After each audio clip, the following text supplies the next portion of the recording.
Oi, pessoal! Hoje o 14 Minutos de Saúde vai entrevistar a doutora Dani Caropreso. Ela é fonoaudióloga e tem muitas outras formações. Quais são, doutora? Bom, vou começar com poucas delas, né? Porque conforme eu falei com a Fernanda antes, eu tenho 23 anos de formada, eu fiz a PUC aqui em São Paulo e eu fiz 9 pós-graduações. Então a gente estava rindo aqui, dizendo que eu não consigo parar. E não parei nas 9 não, viu, gente?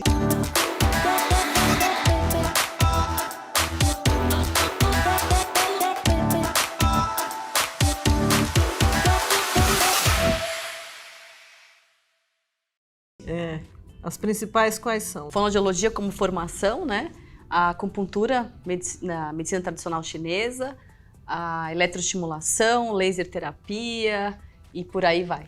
Quais os sintomas e patologias tratadas na fonoaudiologia? Existem patologias associadas, tais como ansiedade e insônia?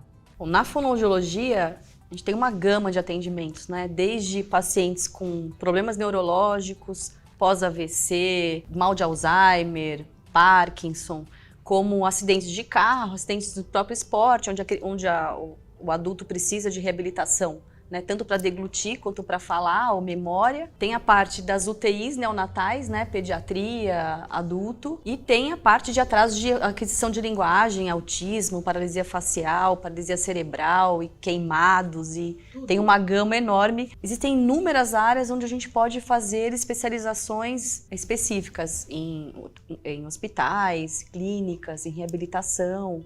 Hoje a gente também trabalha com cavalos, né, na parte do autismo. Então, existem terapias específicas para reabilitação também. Em relação à ansiedade, né, que você me comentou, que é um mal, né, nosso hoje, a ansiedade ela traz especificamente algumas questões para a fonoaudiologia, que é bruxismo, né, que é o apertamento dentário, que são as ansiedades para quem vem para acupuntura e para laser terapia, né? Então, a gente tem alguns protocolos que hoje a gente consegue diminuir um pouco essa sintomatologia, claro, junto com os médicos, né, com quem acompanha esse paciente.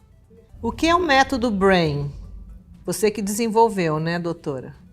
Eu estava em casa, todo dia de manhã eu faço meditação, né, e eu estava pensando como que eu poderia dar um nome para o que eu já fazia.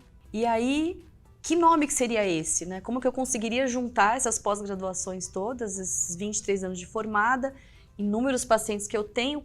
Será que eu teria um nome para isso, né? Para esse tipo de atendimento diferenciado? E aí eu lá, fiz meditação e veio na minha cabeça mesmo um funil com várias letras. E eu falava assim, nossa, mas essas vezes estão em inglês ainda, né? Que diferente. E aí B, isso pode ser brain, né? De cérebro. Então eu faço a parte de reabilitação neurológica. Aí o R de reabilitação, né? Rehabilitation. Eu falei, nossa, esse negócio é chique mesmo em inglês. E aí o A de action, e assim, fui tentando ver se tinha alguma coisa a ver realmente, né? Ver aquela visão que eu tava tendo. E aí cheguei no consultório, comecei a pensar, falei, gente, é tudo... Eu acho que o brain, como que eu posso depois mostrar para as pessoas, explicar para as pessoas o que ele pode trabalhar, né? Se eu utilizar essa parte de reabilitação, da ação, da integração, do neuro, e hoje a minha clínica chama Dani Caropreso Neurointegrativo, né? Que eu consegui fazer toda essa integração de todas as técnicas, tecnologias, né? O laser ele é uma delas, né? Eletroestimulação, ultrassonografia, o ozônio agora que eu estou estudando. Então, como que a gente pode juntar isso tudo num único codinome, né? Num código chamado BRAIN.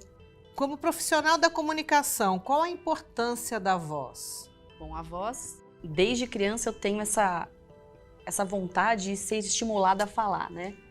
E eu não sabia até então quando até adolescente, que eu iria fazer fonoaudiologia. Era para fazer direito, acompanhando avô e mãe, advogadas e pai. E eu cresci nesse estímulo do falar. E para mim a comunicação, a voz, ela é uma ferramenta de onde que a sua alma fala, né? Então a voz, ela é você conseguir colocar para o mundo quem é você, o que você sente, quem é a sua voz, a sua essência, a sua identidade, né? Então a voz para mim ela é o colocar para o mundo quem é você. Como se dá o processo de tratamento? A doutora trata crianças e adultos? Hoje eu trato crianças, adolescentes, adultos e idosos. Qual a importância de especialização para o atendimento de crianças com necessidades especiais? Hoje eu faço parte de uma associação chamada DEBRA, que é uma doença chamada epidermólise bulhosa, e estou no meio de um grupo de pessoas que trabalham com síndromes raras, né?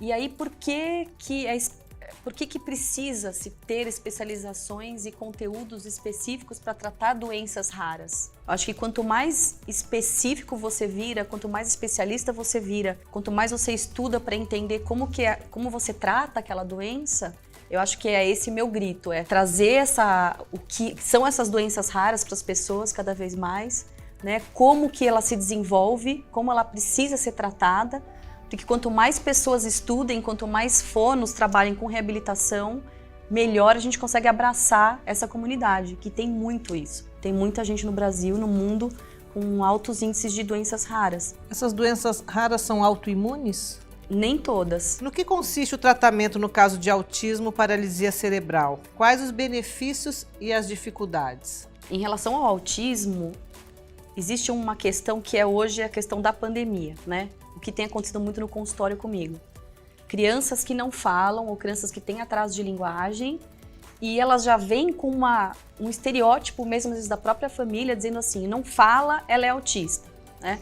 Então, o que eu tenho feito nas redes sociais, né, e conversado com muitos médicos, os pediatras eles estão mais próximos dessas crianças que começam a ter esse diagnóstico 1 ano e meio, mais ou menos 2 anos, que é onde há um retrocesso, a criança falava, ela para de falar, começam movimentos corporais que a gente chama de estereotipia, né, que são movimentos incontrolados pela criança, e entra a coisa chamada ecolalia. Ecolalia é uma fala ecolálica, é o eco, onde essa criança repete palavras fora do contexto, né? E a maioria das pessoas agora que vem pro consultório eu acho que meu filho é autista, porque ele não fala, né? Então eu falo muito. Especificamente o autista, ele pode ser verbal. Só que o autismo ele tem inúmeras outras características, né, que não é só a fala, e sim o comportamento, a seletividade alimentar, a falta de contato visual, né, a falta de eles não conseguem receber o toque, né, é muito abusivo, muito agressivo para eles. Então, a linguagem é uma das características de uma criança autista. O que é a terapia ILIB? O ILIB, ele é uma sigla em inglês, Intravascular Laser Irradiation of Blood, né? Então, o que isso em português? É a irradiação de uma luz, de um laser terapêutico vermelho ou infravermelho, irradiado em artéria, né? Começou o ILIB pela artéria radial, que é uma via de entrada para receber essa luz, para ir para o corpo todo via sistêmico, e hoje tem ILIB em carótida, em jugular e tudo mais, né? Por que eu optei pelo ILIB, né? Para trabalhar junto com o ILIB e o laser, né? Como você me perguntou. O laser, ele traz uma velocidade, uma resposta de modulação, de equilíbrio desse corpo, seja no melhor desempenho muscular, num desempenho vocal, uma criança que não fala, né? O ILIB é uma das técnicas hoje que eu utilizo também, fora outros protocolos do laser. Como o laser funciona na fonoaudiologia?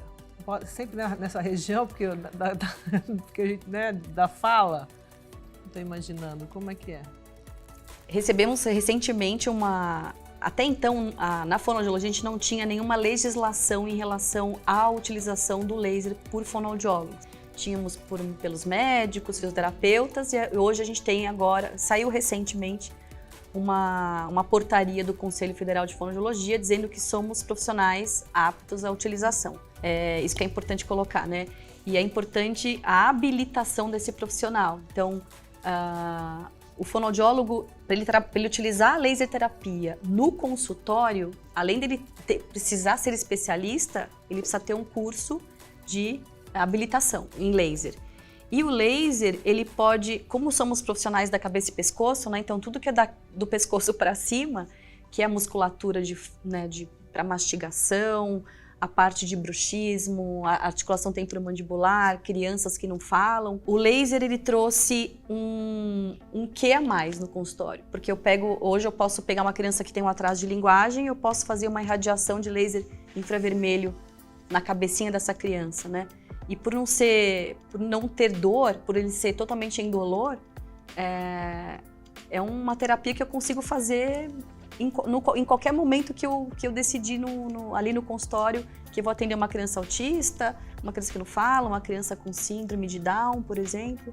Então, posso aplicar em nariz, posso aplicar em garganta, posso aplicar em corda vocal, posso aplicar em masseter, em cabeça, então... O que é cirurgia ortognática e como a fonoterapia ajuda no pós-operatório?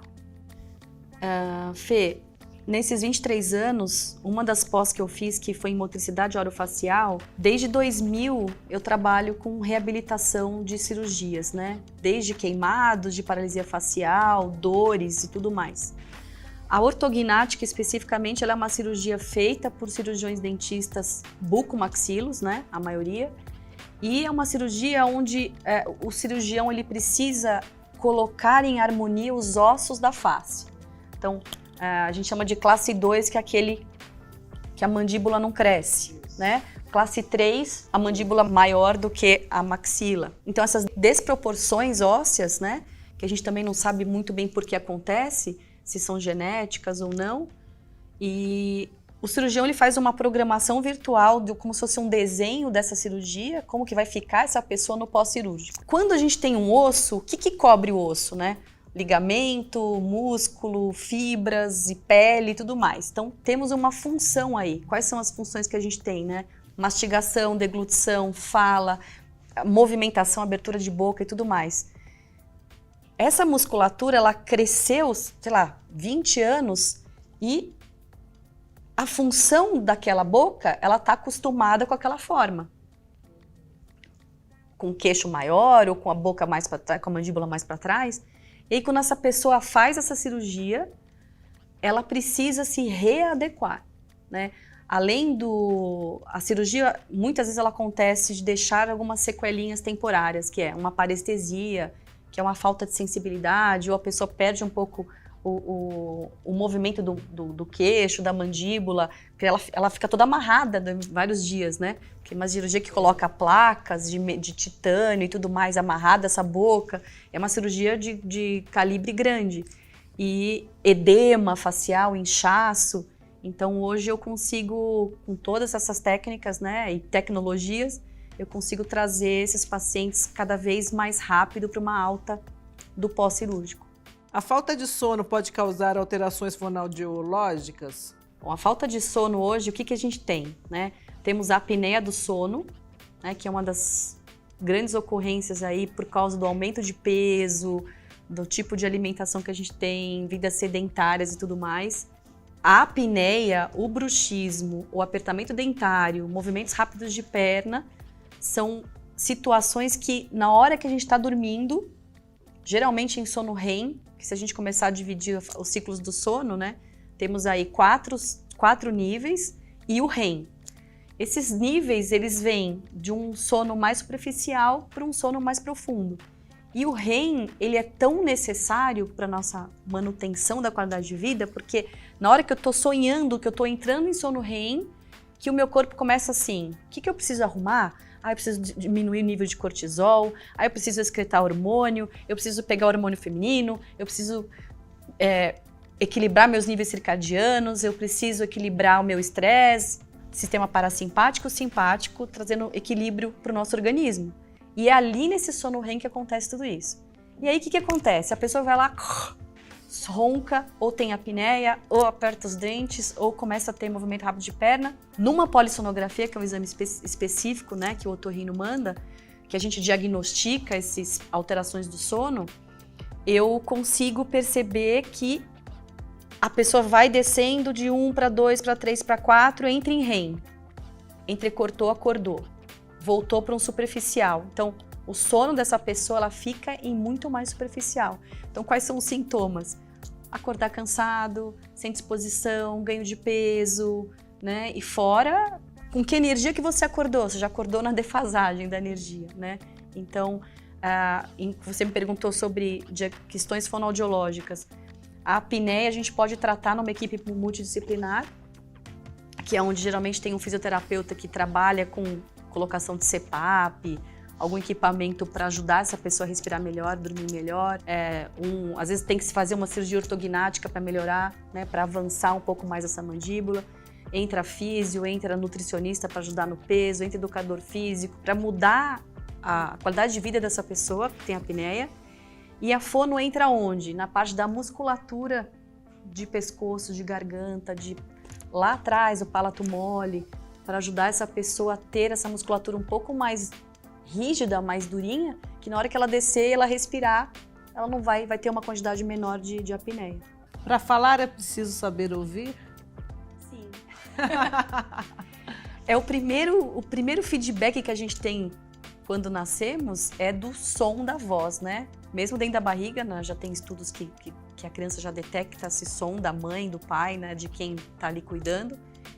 E para quem não ouve, será que existe a possibilidade de vir a falar? Né? Então, as vias, a primeira entrada nossa é auditiva, né? O feedback é auditivo. Mas para quem não ouve, existem outros tipos de estímulos que ele vai ter que aprender a falar, né? O implante coclear, fazer fonoterapia. Quais os maiores desafios dentro da sua profissão? Acho que o primeiro deles é divulgação do que o fonoaudiólogo faz, primeiramente, que é uma profissão linda, que você pode trabalhar com inúmeras áreas, em hospital, em clínica, em reabilitação, em idoso, com autismo, com linguagem. Acho que levar para as pessoas o que o fonoaudiólogo faz, a necessidade do profissional se aperfeiçoar o tempo todo, né? Tá ligado, tem pós-graduação, tem ozônio, tem laser, tem eletroestimulação, tem acupuntura chinesa. Como que eu posso ver esse paciente de uma forma mais completa, mais integrada, para que o meu trabalho seja mais focado, mais pontual, que me dê mais resultado? Acho que divulgar para as pessoas cada vez mais o que nós fazemos, para poder as pessoas entrarem num momento mais preventivo de entender quando que eu preciso me encaminhar para o fonoaudiólogo, quando que eu preciso me preocupar. Acho que a prevenção, para mim, é a palavra-chave. Qual a dica que você quer deixar para quem nos assiste? Acho que cuidem da saúde, né? Como você faz, né? Olhar para a parte do corpo, do holístico, da saúde mental, do emocional, do espiritual, entender como funciona o seu comportamento, como que você interage com o seu próprio corpo, o que ele está dizendo para você, perceber nos sinais do seu filho que não fala, perceber no sinal se a sua mãe tem apneia ou não em casa, né? O que isso quer dizer? Acho que procurar um profissional habilitado, capacitado, para poder te dar um diagnóstico mais direcionado. É melhor prevenir, né? Identificar quais são os sinais e sintomas do que teu corpo está apresentando, do que seu filho não está conseguindo falar, né? O autista que está agressivo. Melhor procurar um profissional habilitado e capacitado, melhor prevenir do que remediar depois. Obrigada, doutora, adorei. Obrigada. Um prazer ter Obrigada. você aqui.